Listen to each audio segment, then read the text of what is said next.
Hi everybody, this is Coach Stecker. I am sorry that I'm not at school today. I just had something come up and I really needed to be there. So instead, I did record this notes video. The only thing, you're gonna have to bear with me because I am at my house, which means I am not at school with my 6 spiral notebooks. And so we're gonna kind of wing it, but you guys should have your spiral notebooks and everything's gonna work out great. So to start, I'm gonna need you to get your spiral notebooks out if they're not already out. And then here's my unit 3 that I made. Now you have a legit little table of contents page, so we're just gonna keep adding to that. So today, we're gonna work on 3.5, section 3.5. And today we are graphing linear equations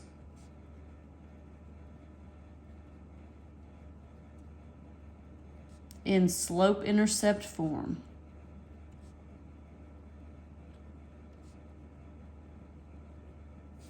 And we're going to put this on page number 23. So that is kind of a long title, so if you write big, try to write small. You might have to do 2 lines like I did. So graphing linear equations in slope-intercept form. And again, we're going to put this on page number 23. So right now, you guys should be getting ready to tape this in. I need the tape dispensers to be passed out. And we're gonna pause this video here in a second so that you can tape this in. So go ahead and take you 2 or 3 minutes and get this taped in, and I'll see you in a few when you have this taped on page number 23. So go ahead and press pause. All right, so now we should be ready. This should be taped on page number 23. So we're gonna go ahead and get started. So again, remember, anything in the box is like the direct instruction. That's the super important stuff. All of the rest are practice problems. So we are gonna finally be talking about slope-intercept form and actually graphing with slope-intercept form. Slope-intercept form is that y equals mx plus b formula that everybody remembers coming out of 8th grade. So to start, we have slope is the rate of change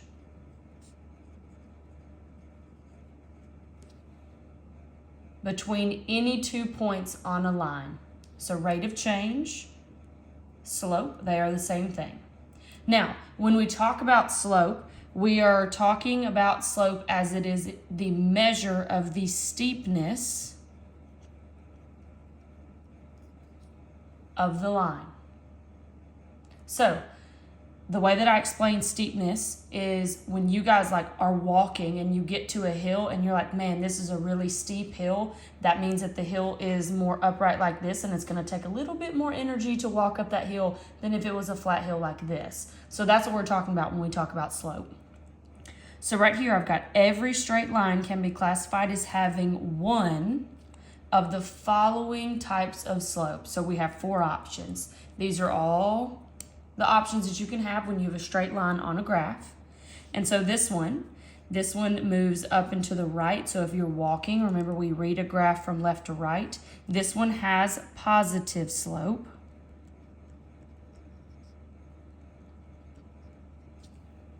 Because again, it's going up and to the right. And I have down here, this line rises from left to right because we're still reading that graph left to right. Now this is positive slope, which means this one is going to be our negative slope. This one goes down, so it's like you're walking down a hill if we read from left to right. So this one is negative slope.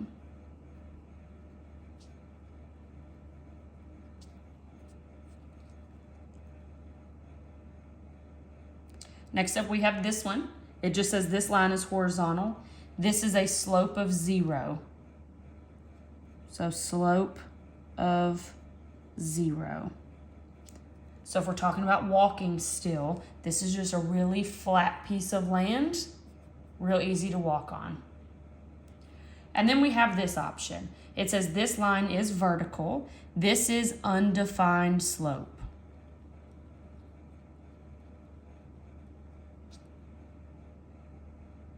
Now, this one is undefined because it does not pass the vertical line test. So if you see a line like this, this is actually not a function because it does not pass that vertical line test. Now, I will say this. The 2 that we see the most often in algebra and in math in general are these 2, the positive and negative slope. So we need to be pros at these. Now let's talk about slope. Slope has many different names and formulas that we're going to all try to write down. So slope, the most common one is m from the slope-intercept formula, y equals mx plus b. Then we have rise over run. That's another really popular one that's taught in middle school. Next up, we have this one, which is used in almost every college math class, at the start of it at least. This is the change in y over the change in x. So this little triangle here, this means the change in. And then that last one is the slope formula, which is taught in middle school. It is y2 minus y1 over x2 minus x1. This last thing that we just wrote down is the actual formula for this. So this is the change, how the y values change and how the x values change. This is the formula. Okay? So now I've got a couple of practice problems that we're going to do to just practice finding slope. We've got to be able to find slope before we can graph anything. And so we're going to start here. We're going to try to find slope from a line that's already been graphed. So I am going to have to zoom in. So let's see. So looking at number 1, we have a negative slope.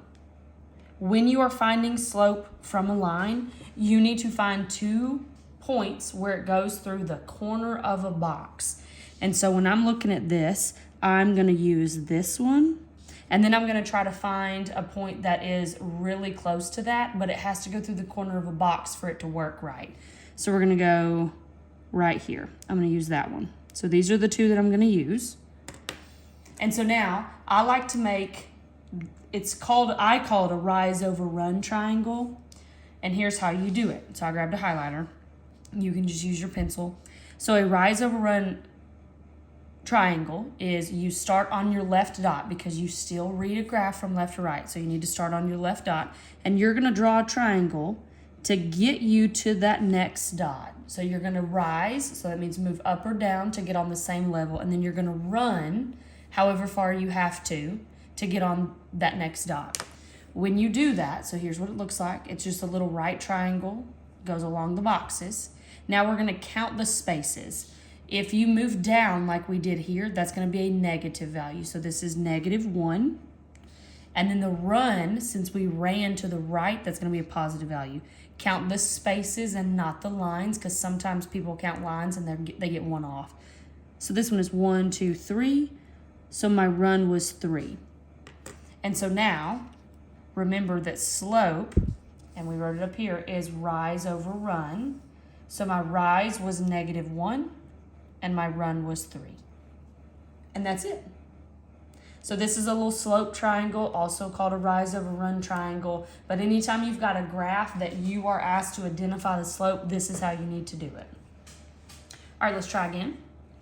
So this time, I've just got a line. This one's a really steep line. It's a positive slope, and so I should end up with a positive number at the end. Let's try to find 2 spots where it goes through the corner of a box. Always try to make it easy on yourself. You don't want to choose like really difficult spots. I normally try to work from left to right. So the first one I see is this one. And then if I follow this one right here is the next one that goes to the corner of a box. I just kind of move up the line until I find another one. Now my little rise over run triangle, or the slope triangle, you start on the left dot. Super important. You always want to start on the left dot. So here's my left dot. I'm going to rise, and then I'm going to run. So here's my triangle. Then I'm going to count my spaces. 1, 2, 3. And then I'm running only 1 this time. So now look, this is my slope this time. So remember, it's rise over run, so that's going to be 3 over 1. Now, in math, we don't normally see this over 1 thing. So if you ever have a situation that's like a number over 1, it ends up just being whatever the numerator is. So this one's going to be a 3. So this is a positive slope. We've got a positive number at the end, and this is a pretty steep slope, by the way. Okay, now let's take a look at the inside, because I have finding slope from not a graph. from either points or a table. So real simple. This time you have to utilize that slope formula, or you can just think about it in general as the change in y over the change in x. But because I'm trying to make sure that you guys know the formula and how to use that slope formula, I want to write it up here and we're going to try to utilize that. So the slope formula, so m is equal to y2 minus y1 over x2 minus x1. Now let's take a look at number 1. It says find the slope of the line that passes through the points 5, 2 and negative 10, 5. Now, you guys know that I like to color coordinate things, and so I'm going to color coordinate these. Well, let me write something. Let me label them first. So this is my first ordered pair. So this is, in my brain, it's x1, y1, because this is my first ordered pair. I'm going to label them x1, y1. This one is my second ordered pair, and so I'm going to label it x2, y2. Now that I've got them labeled, I'm going to color code them so that way I can see which ones I'm supposed to put together, just because it's helpful for me. So I'm going to highlight my y values one color, and then I'm going to use my second color for my x values. It just helps me match them up the way that they're supposed to be. So I've got m is equal to, and then I legit just take these values that I've labeled and I plug them into this formula. This formula is on the formula sheet that you're going to get on the state test, so do not worry about trying to memorize it. So we have slope. The top is y2 minus y1. So y2 is 5 minus y1 is 2 over, now the bottom is x2 minus x1. So x2 is negative 10 minus 5 equals, I'm going to put an equals because you do need to simplify it. Now, you can actually type this directly in your calculator if you wanted to. Remember, to get that fraction, you click on alpha y equals, and that'll give you that little fraction. I'm just going to simplify it the way that it is right now. So we have 5 minus 2, that's 3. And then negative 10 minus 5 is negative 15. Now, this can be simplified again because 3 goes into 15, and so I know I can simplify this. This is going to simplify to 1/5, and it's going to be negative because you got that negative down there in the bottom. So it simplifies to be negative 1/5. Again, you can type this in your calculator and it'll give you this if you want to skip this middle step right here. As long as you've got a calculator, that'll work. Okay? Now, this next one, it says find the slope represented by the table. So you could, if you really wanted to, pick 2 points and do the y2 minus y1 over x2 minus x1. I'm going to try to do the change in y over the change in x. So here's what we're looking at. The change in y over the change in x. So now when we look at this, the top row right here is the x values. This f of x right here, remember this took the place of y. These are my y values. And so I'm going to check to see what the pattern is because this is how I'm going to figure out the slope. So I'm going to do the y values first because that's on the top. I'm going to look at these numbers and I'm going to ask myself, what is the pattern that's happening between them? 11 to 9 is minus 2. 9 to 7, another minus 2. 7 to 5, look at there, minus 2 again. So the top of my fraction is going to be minus 2 or negative 2. Now we got to find what's happening the pattern wise in this one. So from negative 3 to 0, that's plus 3. From 0 to 3, another plus 3. And 3 to 6 is plus 3 again. So it's the same number, which is good. That's how we know it's linear. That means the bottom of my fraction is going to be a 3. Now, check to make sure that this doesn't simplify. If it does, then you obviously need to simplify it. This one doesn't, though, so we are actually done with this one. All right. Gonna do one more in this little section. This one's just like number 1. It says find the slope of the line that passes through the points 0, negative 4, and 3, 4. So again, let's label them out. The slope formula is still up here on the top, so I'm not going to rewrite it, but let's label these out. x1, y1, x2, y2. Then we can color code them so that way we can really see what's happening. All right. So again, it's y2 minus y1 over x2 minus x1. It's up there at the top of your paper. So I've got m equals y2 minus y1. So 4 minus -4. We're going to come back to this in just a second. Over 3 minus 0. Now, in math, I'm not sure what grade level, you learned that 2 negatives make a positive, especially when you have them side by side like this. So I'm going to change this to a giant little plus sign. And now we're going to simplify. 4 plus 4 is 8. 3 minus 0 is 3. This actually does not simplify, and we're going to leave it as an improper fraction.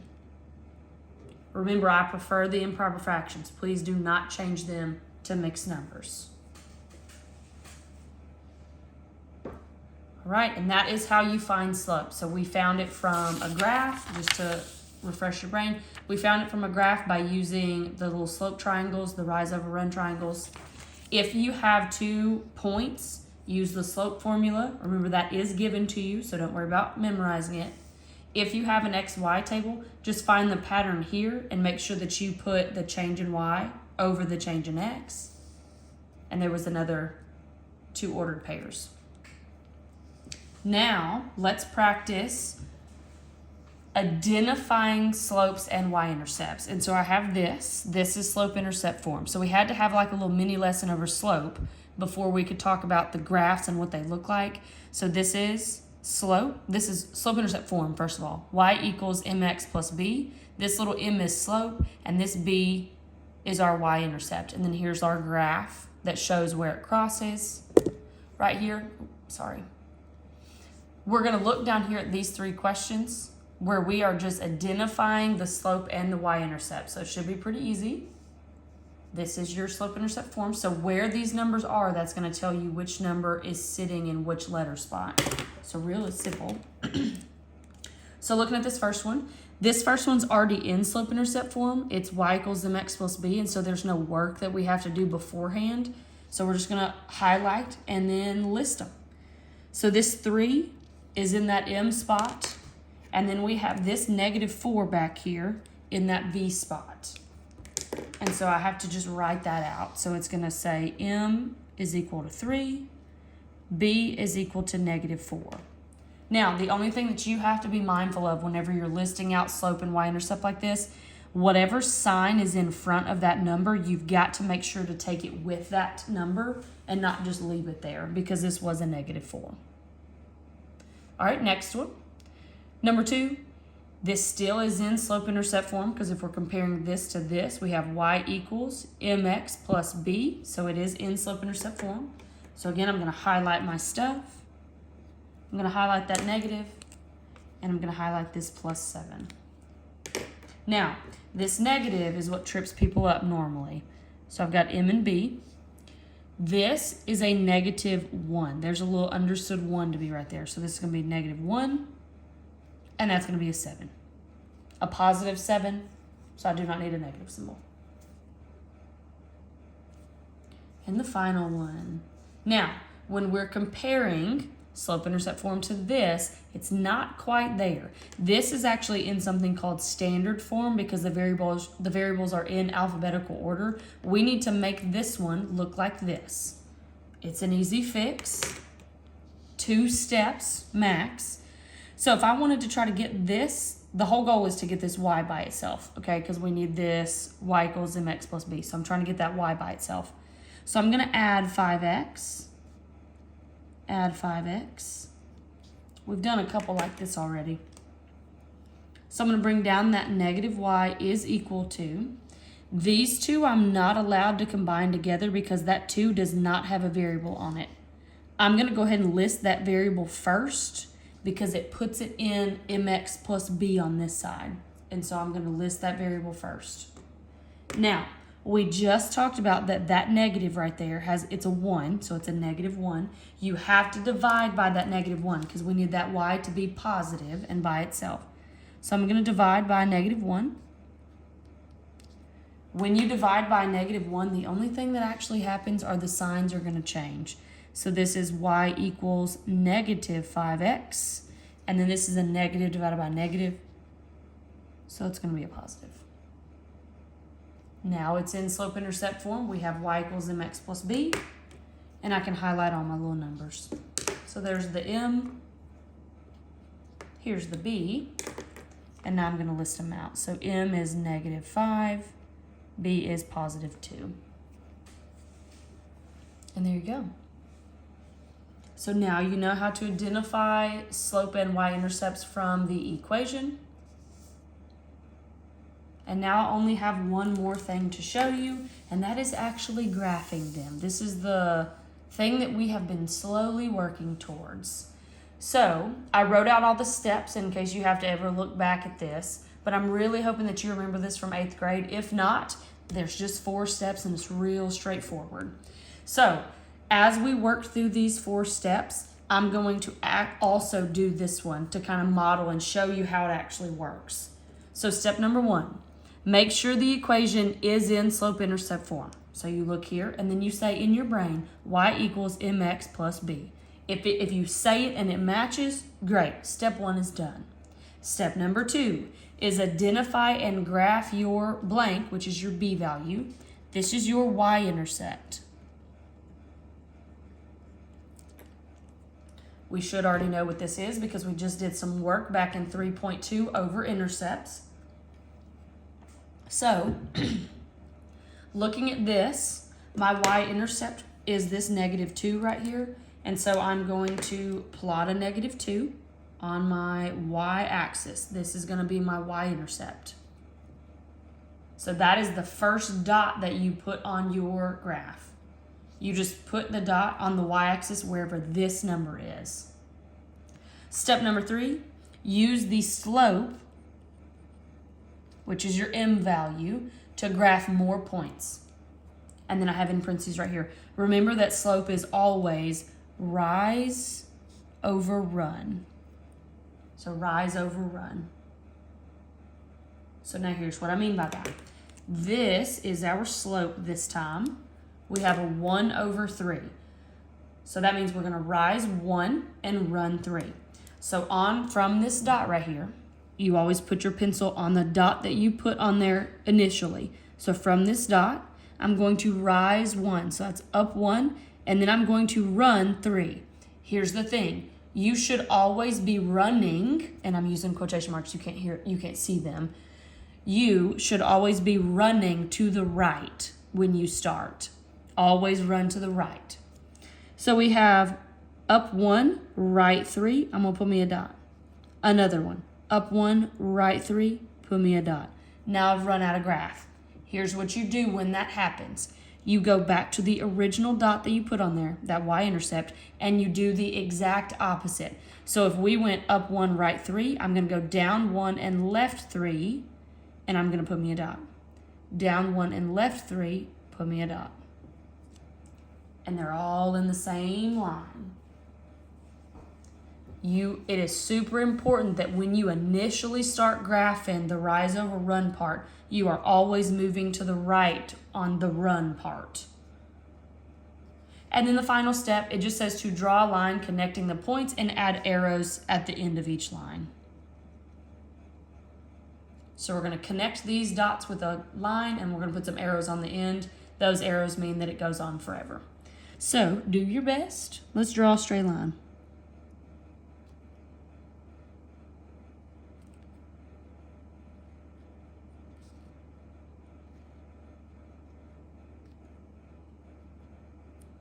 And there we go. You've officially graphed a linear equation using slope-intercept form. All right. I've got 2 more that I'm going to walk you through, and then you've got a practice sheet that you will be doing on your own, so make sure you listen to catch what we're doing. So we're just going to practice this. So I have an equation, and there's the little graph right there. We're just going to practice graphing. Now, before you graph anything, you've got to identify the slope and the y-intercept. So let's go ahead. I'm going to highlight them because I like to highlight things, I guess. So we have slope is -3, and our b value is -3. Okay? So we're going to go ahead and start with the b value. That's your y-intercept. You're going to go to -3 on your graph, plot you a dot. Now the slope, we need to chat about this one. Slope is rise over run. So this is your rise part. You're going to rise -3, and this is over an understood 1. So this is the run part. Anytime you see a whole number like this, it is over an imaginary 1. It's an understood 1 to be under there. So now, let's do the movement. From this dot, I'm going to go down 3, run 1. Ooh, let me explain something. So since this was -3, that's why I moved down. So your rise, if it's a positive, you're going up. If it's negative, you're going down. And then you are always, always, always running to the right to start.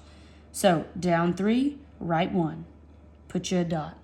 Well, I'm out of graph. So now I need to go the other way. So we're going to do the exact opposite. So this time I'm going to go up 3 and left 1. Again and again. I try to get as many as I can normally. You need at least 3. So that way you can try to draw that straight line. Now let's draw a line that connects them all. Add some arrows on the end. And you're done. So not difficult. I will tell you this, if kids mess up, it is normally at the slope part. So make sure you take a couple of extra seconds and get that part right. All right, the final one I'm going to do with you is one that is going to be it's supposed to be the worst one. It's the most difficult one. The only reason why it's the worst one is because it's not in slope-intercept form. Remember, this is called standard form. This is how you fix it. So it's just 2 steps. It's normally the same 2 steps every time. So let's go ahead and fix it. We need this to look like y equals mx plus b. So I'm going to subtract this 3x to get rid of it. I'm left with this -2y is equal to, remember, put your variable first because that's the mx plus b part. So -3x plus 10. And then lastly, we're going to divide out by this -2. Remember, you have to divide everything, so I write it under each little term that I've got. And now I've got y equals, and we're going to simplify. This is a negative divided by a negative, which is positive, and 3 over 2 does not simplify, so I'm going to leave it as 3 over 2x. And then 10 divided by -2 is -5. Now that I've officially put it in slope-intercept form, that's the hardest part of this one. Let's label our slope and our y-intercept. So that way we're good to go and we can start graphing. So my y-intercept is -5 this time. So I'll put a -5, put a dot right there. My slope this time is 3 over 2. So rise 3, run 2. So again, if it's a positive 3, that means you're going to go up. So we're going to rise 3 and run 2. You're running always to the right. So it's up 3, right 2. Up 3, right 2. You can get 4 dots this time. Once you have those, let's go ahead and connect all those dots.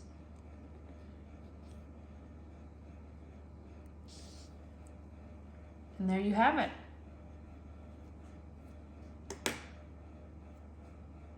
All right. So we have practiced graphing officially. I have done every single problem in this set of notes. That normally doesn't happen, but I wanted to make sure that you had all of them done, especially since I wasn't there. Now, The sub is going to pass out a worksheet for you. There are 4 problems on it. They are similar to these, the ones that we just got done doing. So make sure that you get those 4 problems done, because she's going to take it up at the end of class, and then I will take a look at it and grade it. I am going to grade this one, so I want you to be aware. Use your notes to help you. You are working by yourself. You should not move anywhere. Make sure you use your notes, though. All right. And I will see you guys Monday. Bye.